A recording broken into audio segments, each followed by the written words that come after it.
Line ভুলে যান, মুখস্থ করার চেষ্টা করেন। বাট আমি একটা জিনিস নোটিস করলাম, আপনি কাউকে ধন্যবাদ বলতে ভুলেননি। আপনার আমাদের ইউনিটে যারা ছিল, আর্ট, কস্টিউম, সবাইকে। So that is really a very unique gift.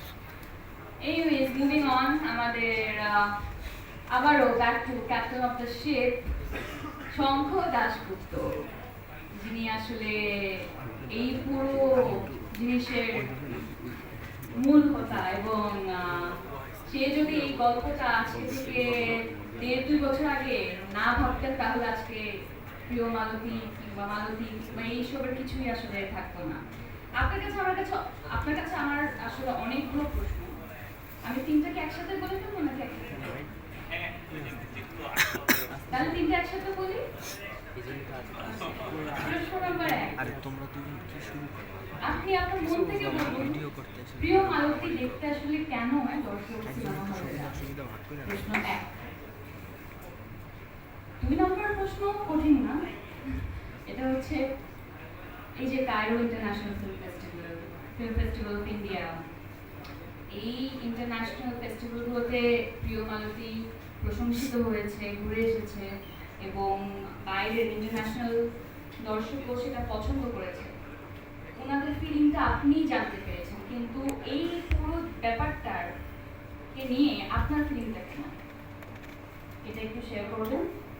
আর 3 নম্বর প্রশ্ন ছিল না, এটা আমি একটু বানিয়ে নিচ্ছি, সেটা হচ্ছে আমি কতটুকু প্রিয় মালতী হয়ে উঠতে পেরেছি, আদৌ পেরেছি কিনা। মাঝখানে প্রশ্ন ভুলে গেলে আবার বলে দিই।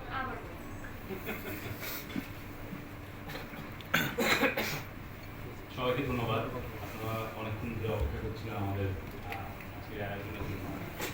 তো আমাদের তো আসলে 20 তারিখে ছবিটা রিলিজ হচ্ছে। এতদিনের আমরা আসলে একটা লম্বা জার্নি ফাইনালি আমরা বাংলাদেশের অডিয়েন্সের কাছে আসলে শেয়ার করছি। তো ছবিটা তো আমরা আসলে গত 1 বছর ধরেই নির্মাণ করছি। তো যে জায়গা থেকে আসলে আমার কাছে মনে হয় যে বাংলাদেশের অডিয়েন্সের যে কারণে আসলে ছবিটা হলে দেখা উচিত, প্রধান কারণ হচ্ছে আমরা আসলে যে ইনক্লুসিভ বাংলাদেশের কথা বলি বা যে ইনক্লুসিভিটির প্র্যাকটিস আমরা করার চেষ্টা করছি বা যেটা প্রজেক্ট করছি আর কি, সেই জায়গার ক্ষেত্রে আসলে এই স্টোরিটা মনে হয় যে ওইটার একটা রিফ্লেকশন। 2 নম্বর হচ্ছে যে আমরা অনেক বেশি রিলিজিয়াস হয়ে যাচ্ছি কিনা রাদার দেন বিং হিউম্যান।